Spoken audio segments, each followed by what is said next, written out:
Hello, good morning, BookTube. Today is Tuesday, and I have a tag video for you on Tag Tuesday. This is the 8 book memories tag, and I was tagged by Nicki at My Messy Bookshelf. This is a tag that I believe is original to Paul at the Accidental Bookseller, and I will link to both of their accounts below. And so the idea of the tag is to talk about 8 or more or less books on our shelves that kind of have a special resonance for us in terms of where we read the book, or perhaps who the book is connected to, or where we got the book, or things of that nature. I am choosing to interpret the the context of the tag and the reason for talking about each book sort of broadly.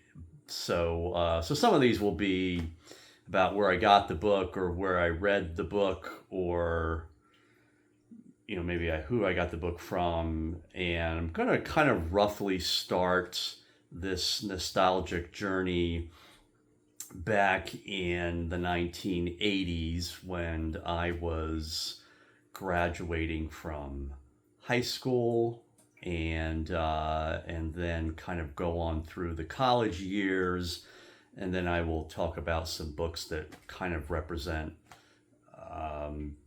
more books I got when I was a little bit older and working, and books I've read a little bit more recently. I think I'm afraid this camera angle isn't quite right, but all right, we'll go with it anyway. Let's get started. So the first book, and I'll have to say some of these books I have talked about before, I think in previous videos, but maybe with the nature of BookTube, that sort of goes with the territory. This first book I am going to show is a book by Dean Koontz. This is Phantoms. And this book was turned into a movie, and I don't recall who the actors were. But why I'm mentioning this book, or why this book sort of triggers memories for me, and it's sort of an odd association, but it was the summer after I graduated from high school, and I was working at a paper company in New Jersey. It was kind of like an assembly line job, and there was someone who these were I hadn't even planned on talking about this. That we fulfilled orders for paper of different lengths, and so there was someone who sliced the paper to create the right size, and then I would wrap them up, and then at lunchtime I would sort of find a place to read, and for whatever reason I just remember reading this book that summer during these lunch hours. And it's kind of a horror story, or it is a horror story, that is set in Colorado and involves, I don't even really quite remember the gist of this story, but there is, I think there's a woman and her sort of younger sister, and again, they live in Colorado, and they, there, some strange goings on start to affect the community. And this is not this copy of the book is not the original that I had back in 1985, but it is. I mean, it is. I think what. This is a book I only got somewhat recently. Again, I've owned it, I think, a couple of times, but I do think that this is this is this is probably what the original looked like when I read it. It was the mass market paperback, and so I was kind of happy to get this not too long ago. Jumping ahead a few years, oops, sorry, I dropped the book. Skipping ahead a few years, kind of around 1990-ish, I was still in college, and I had joined the Book of the Month Club. And back then, when you joined the Book of the Month Club, they sent you, I mean, you got like 5 or 6 books or whatever it was for like a penny. And then every month they sent you a new book, and you had to faithfully sort of return the card they sent you to say you didn't want the book or you ended up with the book. So I think that's kind of how they made their money. But anyway, this was, again, I was still fairly young in my 20s, and so I signed up for the Book of the Month Club. I hadn't, up to this point, read a lot of history, but I was just starting to become more interested in politics and history. And one of the books I got in this Book of the Month offering that came with the original batch of books I got was Parting the Waters by Taylor Branch. And this is the first volume of a trilogy of books that Taylor Branch wrote on America in the King years from 1954 through 1968. This volume is from 1954 to 1963. And sorry, here's my cat who is interrupting and may want to be a part of the story. This is not the original Parting the Waters that I got. This is the trade paperback, and I originally got the hardcover, and I guess I kind of wish I'd held on to that now. I went through a phase and excuse me, kind of occasionally go through phases where I've gotten hardcover books and then have decided they were too heavy or bulky or what have you, and wanted to replace them with the trade paperback. And so that's what I've got here. But it just, whenever I see this book, it just reminds me of that time in my life and sort of my introduction to reading history and biography. And this book in particular, I think, is a real good one. I hadn't known much about the civil rights era or Martin Luther King before this time, and ever since then, the civil rights era and civil rights more broadly in America has been a subject that's very close to my heart. So yeah, so I wanted to talk about that. Let's jump ahead, probably about really the same time. And this book sort of performs another role. This was an English class I took, and this book is Points of View, an anthology of short stories. And it includes stories by James Joyce, Henry James, Joseph Conrad, Truman Capote, Nathaniel Hawthorne, John Updike, and a bunch of others. But I remember it for, there is a story here. Oh, wow. I didn't even know this. The Lottery by Shirley Jackson is in this book, as is Flowers for Algernon by Daniel Keyes. A bunch of other short stories that I liked, but I remembered it, or I fondly remember this book. There were a couple short stories I really liked, but there was a story here by Sinclair Lewis called Travel is So Broadening. And if you've read, or if you've ever heard of, I think it's the, oh gosh, what story is it now? not Main Street, but yeah, the book that he writes about, that one of his main books. Anyway, this is a short story, and it's pretty humorous, by Sinclair Lewis, where he's kind of he's kind of gently sort of mocking some of these Midwestern characters he grew up with, and it was just really hilarious. And some of these short stories are really pretty funny. And this just happens to be one of the few books from college that I've managed to hold on to. And I just really like this volume. I took a couple of English classes in college. I guess maybe at least one was required, but I did take a couple English classes, and I didn't major in English, but or in writing. But yeah, this is a book I'm glad that I held on to, and I just sort of remember it fondly. I just remember the classroom I was in, and it just kind of takes me back to that period in my life, and kind of gives me a good memory, and I'm glad I held on to that book.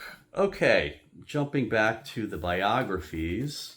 This is one I'm pretty sure I've mentioned before. This is Truman by David McCullough, the great biographer David McCullough, who passed away in the last couple of years. And again, this is not the original version. This is the trade paperback. I do still have the original hardcover, which dates from, I think, 1992. But the dust jacket has ascended to a different world and a better life. It is no longer around. So I'm not showing you that copy, but I do still have the hardcover of that. But again, this is the trade paperback of David McCullough's Truman. I think this came out in 1992, the year I graduated from college. Yeah, 1992. And I would have read the book that year and loved it. And that was my first introduction to David McCullough. And I would remain a big fan of his for the rest of his career. And this was really my introduction to Harry Truman, who for many years would remain one of my favorite presidents and favorite biography subjects. I have several other books by his, actually, which I'll get to in a few minutes. But actually, why I remember this book is, like I said, I have read this book 2 or 3, maybe more times. And in 1995, I was in between college and graduate school, and I was working in a doctor's office, handling claims and paperwork and things like that. And in doctor's offices, there are sick patients, and some of those sick patients were children who were carrying around various illnesses, and I had never had chickenpox as a kid. But working in this doctor's office, I got chickenpox as an adult. And it would have been the summer, I think, of 1995. I was living at home. And I just remember, being off work for a week or something. And I was sitting out in the backyard. And I remember reading, this was one of the books I was reading again. And again, maybe kind of an odd memory, but yeah, there you have it. Next, and this is a book I know I've talked about before.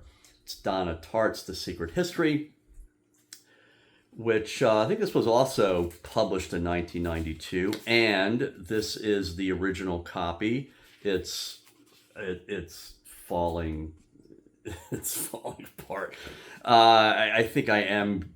I think I am. I've been meaning to get another copy of this book, but I'm going to hold on to this version because it just has kind of a special memory for me. I would have gotten this book in the winter or spring of 1996. I had moved from New Jersey to New Mexico to start my graduate program in public administration. And I started midway through the year. And that first spring, I did not work. I don't know. I'm trying to remember if I had even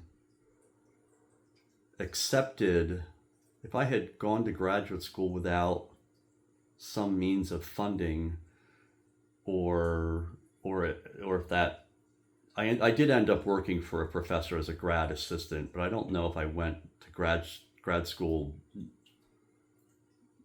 knowing that I would have that, which again, that's just a question that's occurring to me now. But anyway, that first spring when I was taking graduate courses, I didn't have a job, and the courses were all at night, and so that sort of left me a lot of time during the day, and I spent a good deal of that time exploring the area and exploring bookstores.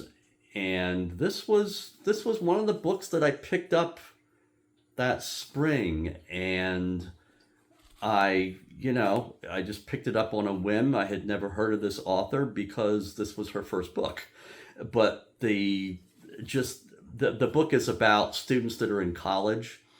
It's a well-known, one of the most well-known books that are part of a genre known as dark academia. And so obviously the college setting resonated with me and the mystery story resonated with me. And so I bought this book and I just loved it. I devoured it. And it just sort of pleasantly haunted me. And I have reread this book several times, although I haven't reread it recently. But again, I have held on to this book because, I love the story, but it also, it's connected with a certain place and a certain time. And that was my early, my first period in grad school in New Mexico, which was a real, sort of of course there are lots of turning points in our lives, but it was a pretty significant turning point for me. It was an area that, usually they say, don't, the geographical cure never works, but it did work in this instance. I hadn't really felt very successful or very connected to my surroundings, or hadn't really been thriving, I think you could say. And I went out to New Mexico in my graduate program, and things just really kind of clicked for me. So yeah, so this book brings up lots of memories. And again, this is the original copy, which I've kept and I'm going to keep. Okay, when I left graduate school, I had got a job with the federal government back in Washington, D.C., moved to Maryland, which is where I live now. I'm no longer working for the federal government. I took early retirement last year. So this would have been in 1998. I had completed my graduate work and I was going to take up my job with the federal government. And so I drove back east from New Mexico, and I went through the state of Missouri, partly because I wanted to go see the Harry Truman house and the Harry Truman library. And at the Harry Truman library, I bought a 2-volume series by Robert J. Donovan, a 2-volume series on the presidency of Harry S. Truman. The first volume, okay, let me get the first volume here. The first volume here is Conflict and Crisis, 1945 to 1948. And the second volume is Tumultuous Years. 1949 to 1953. Again, the presidency of Harry S. Truman, 2-volume set by Robert J. Donovan. And I bought these books at the Harry Truman Presidential Library in Independence, Missouri. And I sort of orchestrated my drive back east so I could go see Harry Truman's house and his library and everything associated with him. And so I spent a little bit of time there around Independence, and and I enjoyed that. And again, obviously, I've already referenced David McCullough's massive volume on Harry Truman that I read and loved. And so I wanted to see a bit more about Harry Truman's life. And obviously being at the Presidential Library is a great incentive to buy whatever books they have on offering there. So there you go. 2-volume series, 2-volume set on the presidency of Harry Truman that I got in Independence, Missouri in 1998. So yeah, glad I have those. And I remember starting to read the first volume when I was still there in or around Independence. And I was in some diner, and I remember it was like raining that day. So I don't know, these memories that are associated with our books are it's kind of fun. Okay, what book is next? Let's see. I think I'm going to do, after I started working, I had a good group of coworkers, and one of them started up a book club. And so we read several books for that. We read All the King's Men. That was my first read of that, and I still have that book. And I think we read Salman Rushdie's The Satanic Verses, and I think we read a few other things. But one of the books we read was this volume, Tim O'Brien, The Things They Carried, which is, I don't know if it's set in Vietnam or contains a lot of stories that are from Vietnam. These are several short stories. This is a short story volume. And so this book kind of reminds me of those early years working and this book club, in-person book club. All of our book clubs now are on BookTube. But this was an in-person book club, and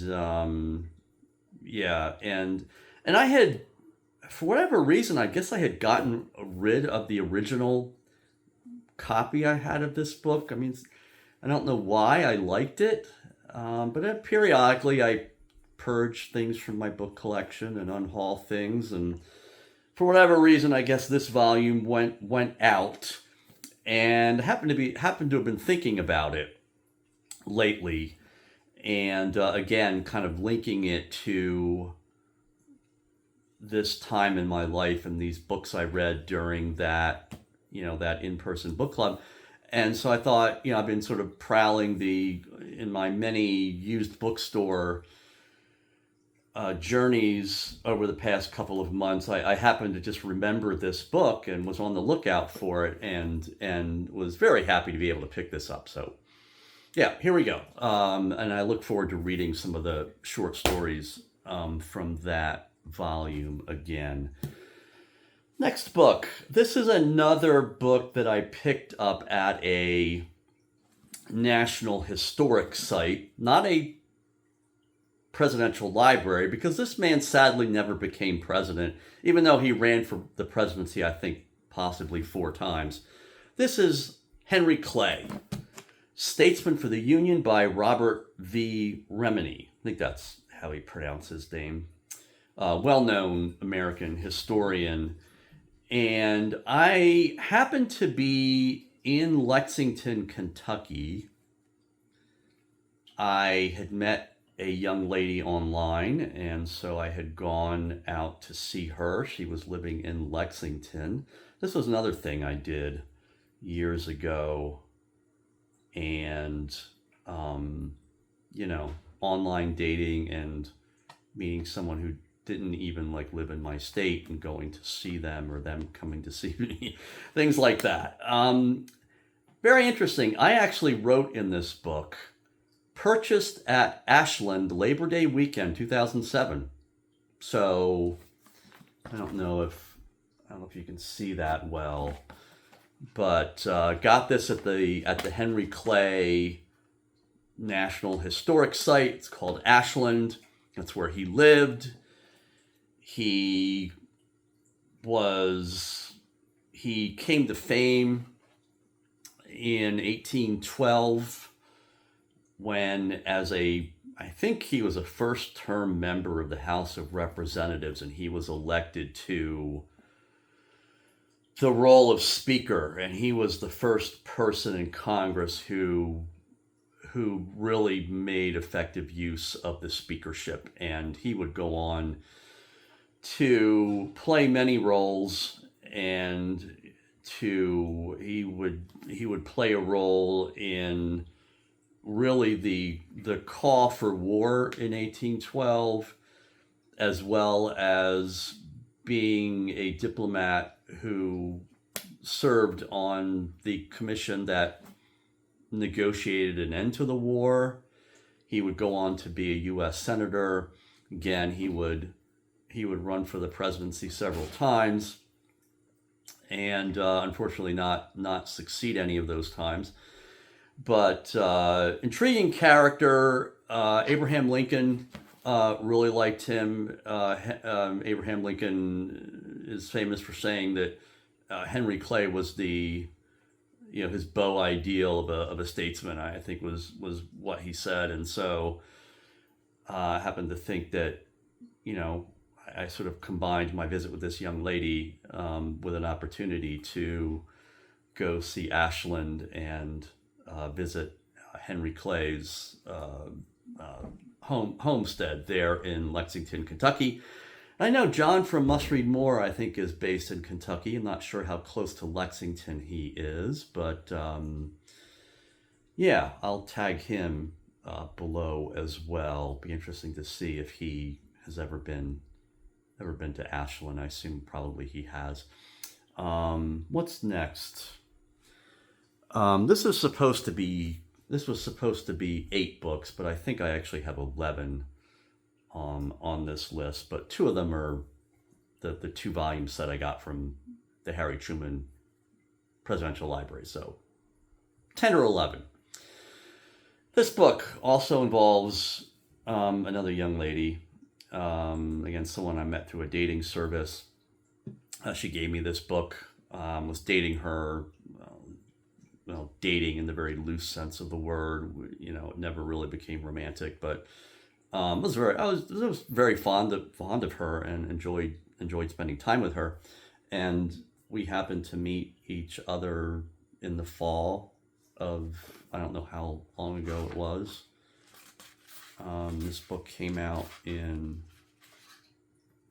2008. This is Little B by Cleave. And I happened to shamelessly mentioned to this young lady that it was my birthday, or that my birthday was coming up, and she got me this book, Little B, and unfortunately, that relationship did not continue or go to its fruition. But I remained very fond of her, and so I have held on to this book. Imagine Steve Donahue did a video recently where he talked about, he sort of distinguished between his personal library and all the books that are in his house. And he has a smaller room where he calls like his sort of personal library, books that will always be with him. And so I think all these books that I'm talking about today are books that will be in that personal library, that personal library reading room, should I ever create one. Finally, because I live in Maryland, this is Chesapeake by the adventure writer James A. Michener, who has written books on Texas and Alaska and Hawaii. He does these grand, epic books that go back millions of years in some cases, up through the current era, and probably wouldn't have cared a whit about this book, but early in my working career, after I moved here to Maryland, I attended some seminar where the speaker talked about this book. I don't really even remember the context, but it sort of intrigued me. And so, yeah, kind of a funny thing about this book. I originally got a mass market paperback like this and just decided that the font was too small, or it just wasn't the greatest thing. And so I wanted to get rid of the mass market paperback and go get me a nice larger print trade paperback version, which I have. But again, because of BookTube and because of Steve Donahue, I have gotten on a mass market paperback kick, and I decided I wanted to get the mass market paperback version of this book again, and so I did. I think I got it for $1 actually, so pretty happy to get, and it's actually in really good condition. Some of the books that are in the dollar bin are a little damaged, but this one's really good. Anyway, it kind of reminds me of the seminar I attended where this book was mentioned, and obviously because I live in Maryland, I live very near the Chesapeake Bay and occasionally drive over it, which is a really beautiful ride. It can be a very traffic-laden journey, even in the middle of the day. But it's a beautiful ride, and it just sort of resonates with me as a Marylander now, and it's just capturing sort of where I live. Anyway, boy, this video has gone on. I don't know what it is with me lately in these longer videos, but anyway, thanks to Nicki at my messy bookshelf for tagging me. I really appreciate it. Thanks to Paul at the Accidental Bookseller for creating this book tag. I will tag a few folks down below, and if I didn't tag you and you're watching this video, please feel free to do this tag and let me know what 8 books or more or fewer you have on your shelves that have a particular resonance for you in terms of people they are connected to, or places or times in your life. I'd really enjoy hearing about those. Anyway, thank you very much for watching, and I will be back soon again, maybe with another video. Take care. Bye-bye.